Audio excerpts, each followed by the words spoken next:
Bienvenidas a un nuevo capítulo de Historias del Arte, contadas desde Barcelona. Una serie donde os presentamos aquellas otras historias del arte que no aparecen en los libros de texto. En el capítulo de hoy conoceremos a una serie de artistas e intelectuales que viajaron desde Argentina a Barcelona en diferentes momentos de los años 70. Todas ellas y ellos forman parte de la historia del arte y de la cultura de esta ciudad.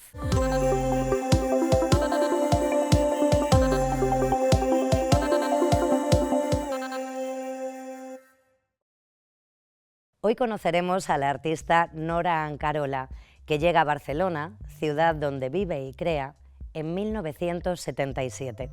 Conoceremos también al fotógrafo Humberto Rivas, que se establece en esta misma ciudad en 1976 hasta su fallecimiento en el año 2009. Y al artista y teórico Óscar Masota, que viaja a Europa en 1974 y se instala poco después en Barcelona, donde muere en 1979. En este capítulo nos acercaremos al momento de su llegada a la ciudad condal, cómo fue y quién las acogió. Veremos cómo artistas como Nora Ancarola, que llegaron siendo muy jóvenes, iniciaron aquí su trayectoria artística, que hoy es parte de esta historia del arte barcelonesa. O como en el caso de Humberto Rivas, su contribución determinó, por ejemplo, el estatuto artístico de la fotografía en la ciudad condal. También conoceremos a Chloe, la hija de Óscar Masota y coautora de este episodio, que nos acercará a su figura y su aportación al entramado cultural de la Barcelona de finales de los 70, a través de las cartas que escribió a su madre, Teresa, que vivía en Buenos Aires. Así, lo epistolar cobra presencia en este episodio. Cuando no había internet, era a través de las cartas que cruzaban el océano que estas personas podían comunicarse con sus seres queridos, o anunciar su viaje a quienes las acogerían en su llegada a un país nuevo, como veremos en el caso de Humberto Rivas con el diseñador América Sánchez.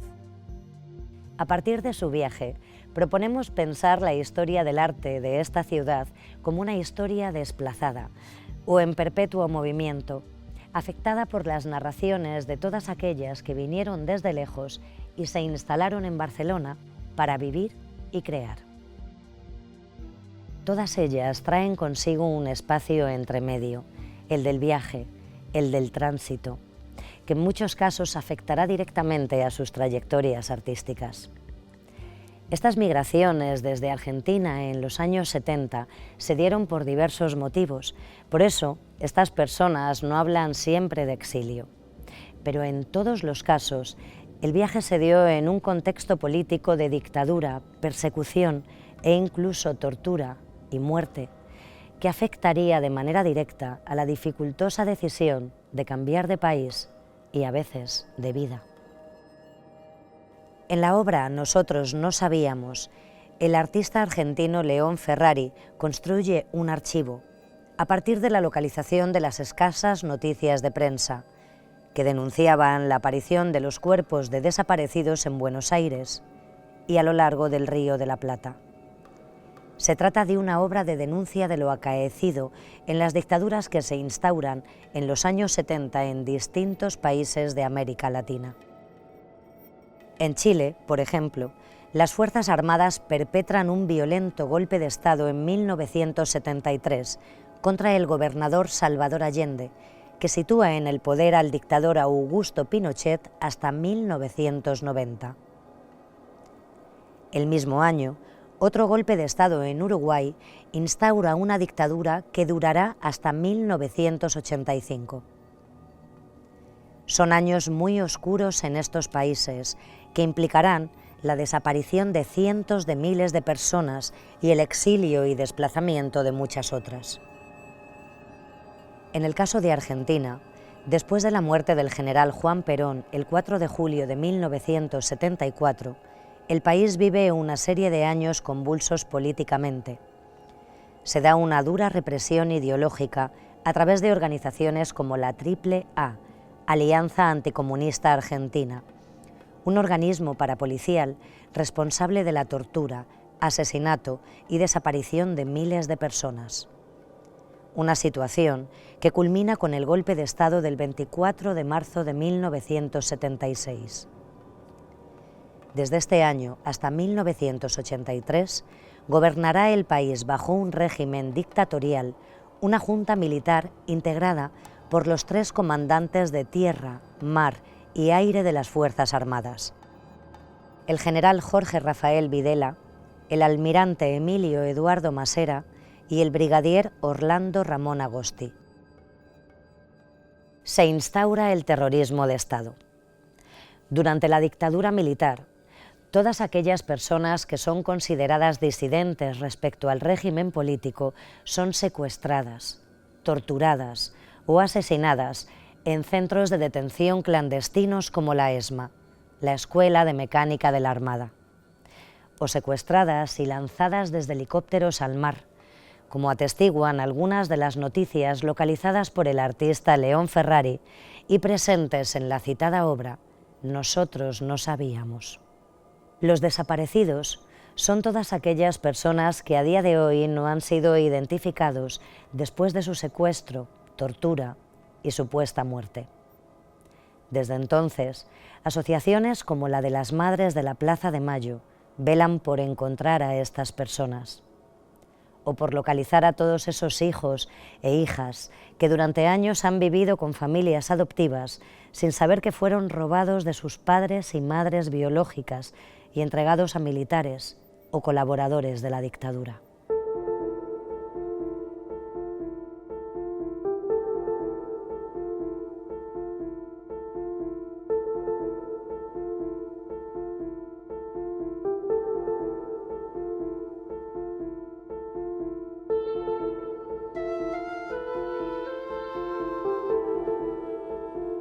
En diciembre de 1977, un año después del golpe de Estado del 24 de marzo del 76, Nora Ancarola, una joven estudiante de Bellas Artes, viaja desde Buenos Aires a Europa. Llega a una España que, tras la muerte del dictador Francisco Franco en 1975, inicia su camino hacia la transición tras los duros años de dictadura. Tras pasar un tiempo en Madrid, se instala en Barcelona, ciudad donde vive y crea. Su trayectoria artística está atravesada por ese viaje.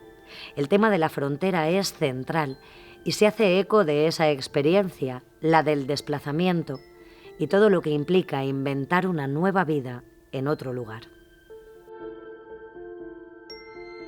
Supe de esta fotografía a través de una carta de una amiga que me envía un dibujo de esta fotografía. Es el momento en el que yo paso la aduana en Buenos Aires, saliendo en el año a finales del 77, en el espacio entre la aduana y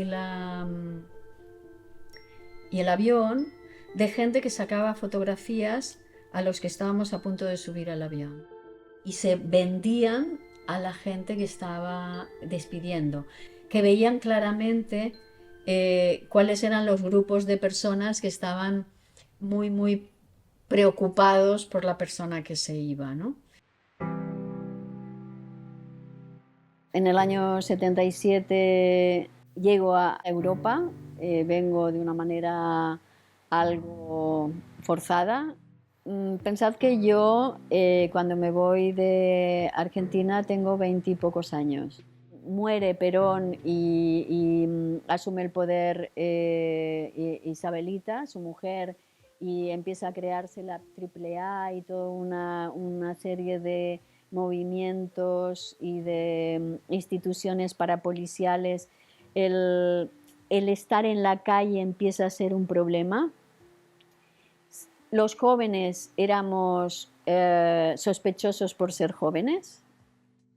De hecho, yo cuando llego aquí, y esto tiene que ver con una obra que hice hace relativamente poco, la primera cosa que hago en Madrid, cuando llego a Madrid, es comprar un libro editado por Elías Querejeta, que es un libro que se llama Argentina, proceso al genocidio, editado en 1977, es decir, el mismo año que yo viajo, donde se explica perfectamente todo lo que estaba pasando en la Escuela Mecánica de la Armada y en todos los centros de detención. Y ya había, en aquel momento, en el año 77, había testimonios de gente. Para mí el mundo de la creación no era solamente el crear, sino también el crear algo diferente. Es decir, para mí era un acto subversivo.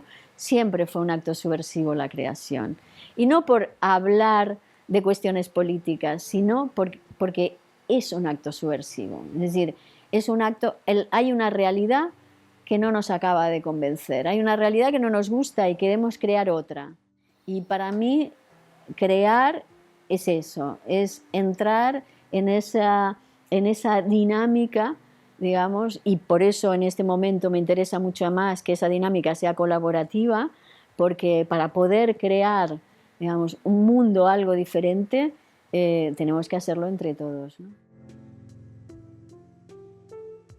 Yo he tenido la suerte, y creo que no fui la única, de tener muchísimas personas que me han acogido, como desde una psicoanalista que me cobraba con obra, a un abogado que me hizo toda la tramitación gratuita, a un matrimonio que nos traía que nos alquilaba un apartamento en el Carmelo, pero que también nos traía comida porque se daban cuenta que nosotros no teníamos demasiado para comer.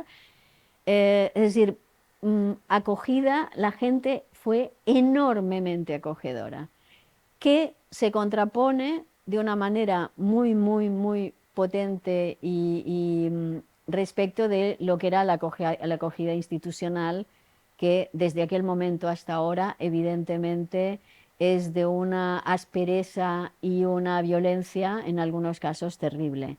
Para que os deis cuenta,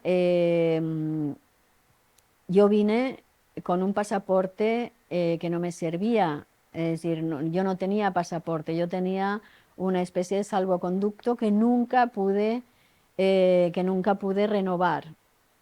Al menos no pude renovar en el consulado durante los primeros 8 años.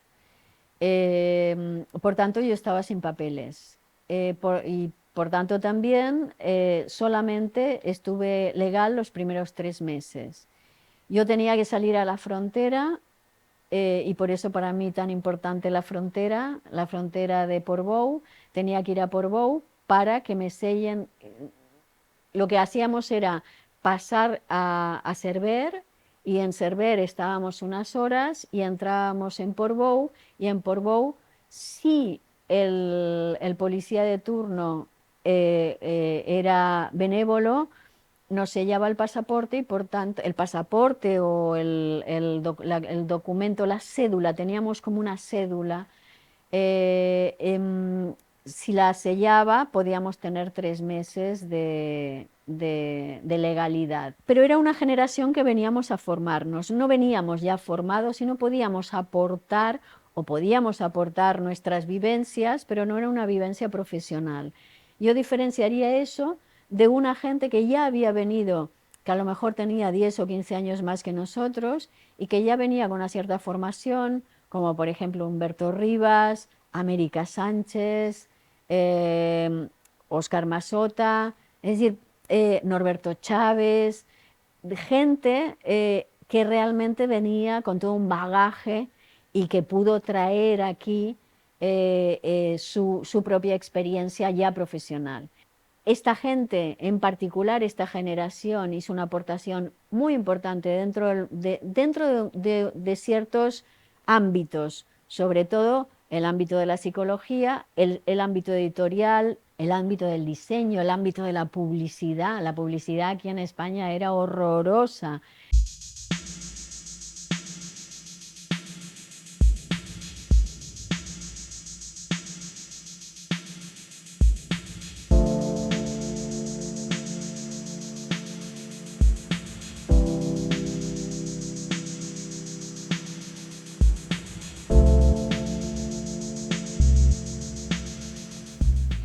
Doce años antes de la llegada de Nora Ancarola a Barcelona, en 1965 llega a la ciudad condal América Sánchez, nombre artístico de Juan Carlos Pérez Sánchez.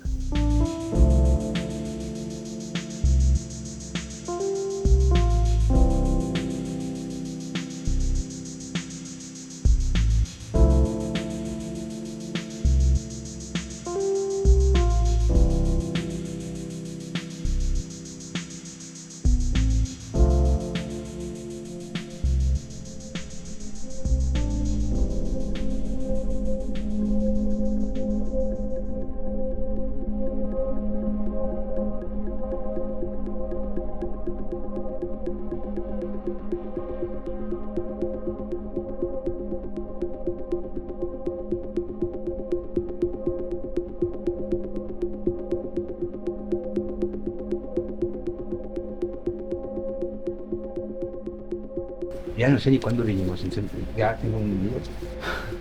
Por eso están las cartas, ¿no? Sí.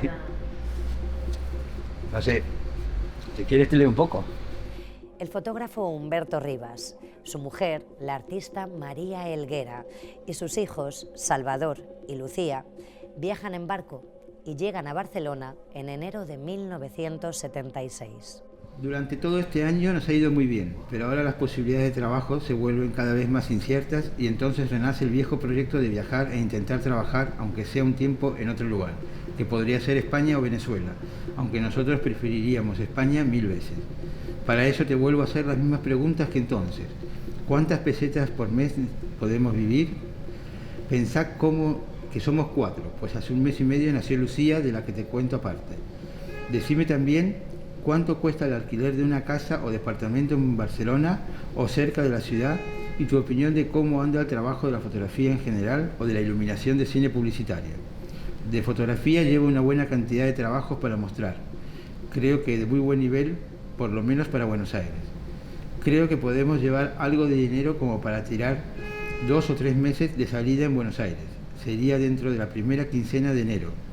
No sé si en barco o en avión, depende de ventajas que estamos tratando de conseguir en los pasajes. Vinimos 3 meses antes del golpe de Estado, pero ya se venía, todo el mundo sabía que iba a haber un golpe de Estado. Creo que nadie imaginó lo que iba a ser después de terrible. En eso tenía que ver que América Sánchez, Juan Carlos Pérez Sánchez, un gran amigo de Humberto, le había conseguido un trabajo aquí, con lo cual era llegar y a la semana estuvo trabajando. Y entonces Humberto entró y ahí conectó con toda la intelectualidad y todo el mundo y yo de la cultura catalana. Estábamos en la transición, había como una, digamos, revalorización de todo lo catalán. Le sacó fotos a Federica Montseny, a Tarradellas, bueno, a Terence Moix, a Foix. Sí, sobre todo, básicamente, bueno, él tenía, bueno, ya con un oficio que tenía muy grande, ganaba mucho tiempo, pero digamos, se plantaba mucho la cámara y a veces tenía que esperar media hora o lo que sea a que la luz se pusiera como él quería que se pusiera.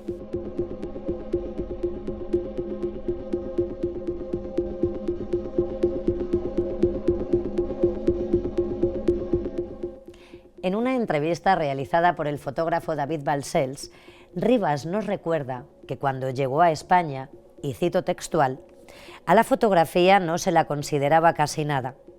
Vivía de forma paralela al mundo del arte, pero no tenía ninguna relevancia. Había poquísimos espacios para exponerla y generalmente era una fotografía dogmática, no con la libertad que se tiene ahora. Precisamente, gracias a la aportación de fotógrafos como Rivas, la Barcelona de los años 70 y 80 vio florecer diferentes manifestaciones fotográficas que reclamaban un lugar propio para esta disciplina en el ámbito artístico. Aquí existía un grupo de fotógrafos que estaban muy interesados por la publicidad, por la fotografía utilitaria, que es la generación justamente anterior a la que se integra Rivas. Y los nuevos fotógrafos se basan en la galería Spectrum, que era la idea de Albert Cuspy de montar una galería, no ni siquiera fotografía artística, sino fotografía en todo su contexto. Después incluso se dedicaría al cine. Entonces allí recala Rivas, ¿no? en esta galería hasta ahora que comienza, que tiene su primer taller el año que llega Rivas, y se encuentra con jóvenes fotógrafos que tienen muchas ganas de hacer, que conocen a Gus Sander, bueno, que conocen la obra de Sander, la obra de Weston, y que, de Avedon, la obra de Richard Avedon, y que quieren hacer arte con la fotografía, pero no saben cómo, no saben qué. Y llega Rivas, digamos que con una obra, tenía una obra que mostrar, ya era, por decirlo así, autor, pero sobre todo con unas ideas muy claras de lo que puede ser la fotografía artística. Y estas ideas las podríamos resumir en que no hace falta cortar, pegar, montar, que no hace falta modificar la técnica ni estropearla, entre comillas, para llegar a una imagen que logre ser expresiva. Y los fotógrafos catalanes, que como decía Salvador, venían de la revista Nueva Lente, pues era todo lo contrario, era un poco una idea antifotográfica. Era, vamos, bueno, si la fotografía recoge el momento, pues vamos en contra de esto, hay que recortar, hay que pegar. Entonces sí, Rivas es es una bocanada de aire fresco, como dice Marta Gili en su texto, en un texto importante de su primer libro, en el año 90. Yo creo que Rivas era una guía intelectual, pero no era una persona militante desde el punto de vista práctico. Yo creo que aquí Fontcuberta es la persona que juega un papel clave. Pep Rigol también, Marta Gili, Cristina Selig, David Balcells. Hay un equipo de gente que sí que va con el portafolio a golpear puertas, ¿no? A reivindicar.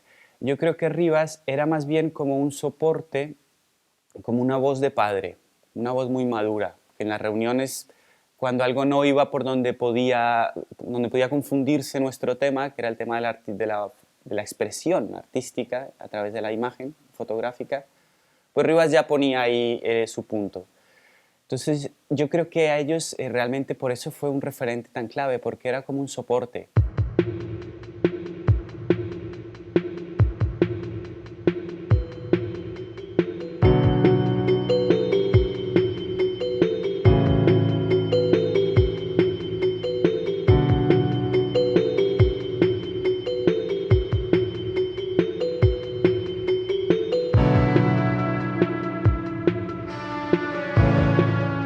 Este barrio es un hermoso enredadero de callecitas. La ciudad construida junto al Mediterráneo y entre dos montes, el Tibidabo y el Montjuïc, es apasionante. Me quedaré allí tal vez unos días más. Estoy tratando de entrevistar a gente por razones de mi trabajo. Pero para antes de mi cumpleaños estaré ya en Londres. Escribíme allí. Te pido 2 favores. El primero, que averigües bien por la Minú en el banco si me podés mandar $100 o lo que fuera como ayuda familiar a Londres. Si es posible me haces el envío, se entiende con los dólares al precio oficial, pero espera que yo haya llegado a Londres. Esta es la primera carta que escribe el artista e intelectual argentino Óscar Massota al poco tiempo de llegar a Barcelona, tras un largo viaje de más de 10 días en barco junto a Susana Lichtmaer. En Argentina, Massota había escrito sobre arte en libros como el Pop Art y Happenings y había formado parte de un colectivo con el que había realizado diversas acciones artísticas llamado Arte de los Medios. En Barcelona, Massota no continuará su faceta artística, pero en sus seminarios sobre la teoría, la obra y la práctica del psicoanalista francés Jacques Lacan, se reunirán artistas e intelectuales de Barcelona, hambrientos de cultura, en un país que ha vivido los largos y duros años de la dictadura franquista. Óscar Massota fallece en 1979, cuando su hija Chloe tiene apenas 2 años y medio. Hoy ella nos cuenta el descubrimiento y publicación de una serie de cartas que él escribe desde Barcelona a finales de los 70, los mismos años en que Humberto Rivas y Nora Ancarola llegan y se establecen en la misma ciudad. Empecé como todo un largo proyecto que yo creo que no ha terminado todavía, que me llevaría primero a entrevistar a diferentes personas que conocieron a mi padre, desde psicoanalistas, artistas que trabajaron con él, alumnos y alumnas suyas, y amigos y amigas relacionados con los grupos de estudio, ¿no? Un montón de personas. Y esto, digamos, me llevaría a viajar a Buenos Aires con Andrés Duque, con quien estaba realizando este proyecto de las entrevistas. Y en un momento dado aparecieron en casa de mi abuela, en la casa familiar. Mi tía me dio unas cartas que él escribió desde Europa, que me aportaron como esos recuerdos, ¿no? que yo no tengo, o incluso momentos de mi historia que es imposible que recuerde porque yo aún no existía, no existía, o en un momento dado sí existía, pero dentro de la barriguita de mi mamá, ¿no? Y recuerdos de mi nacimiento, pues que eso sí que es muy difícil que yo tenga, ¿no?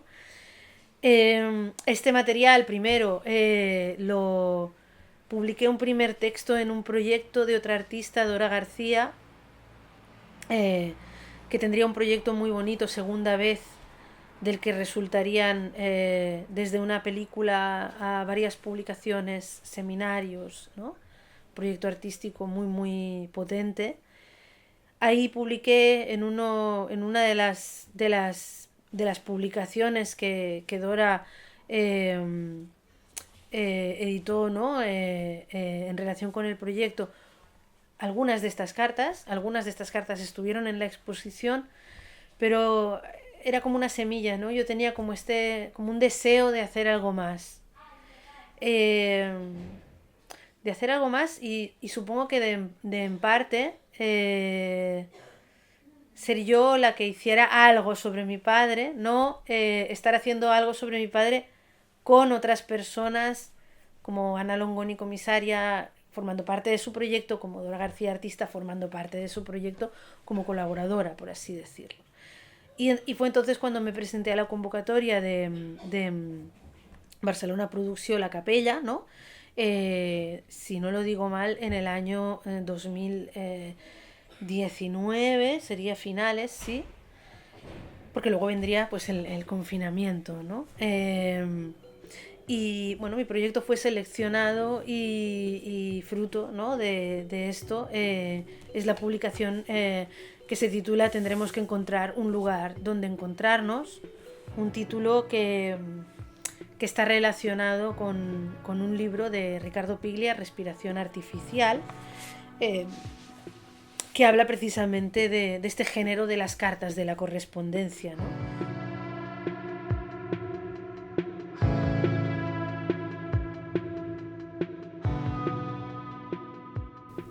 En este capítulo hemos conocido a 3 artistas, Nora Ancarola, Humberto Rivas y Óscar Masota, que viajaron desde Buenos Aires a Barcelona en los años 70. Ellos y ellas son un ejemplo de cómo el tejido artístico y cultural de Barcelona se nutre con diferentes influencias de personas que llegan desde distintos lugares del mundo. Unas pasan, otras se quedan y otras ya no están, pero resta su legado.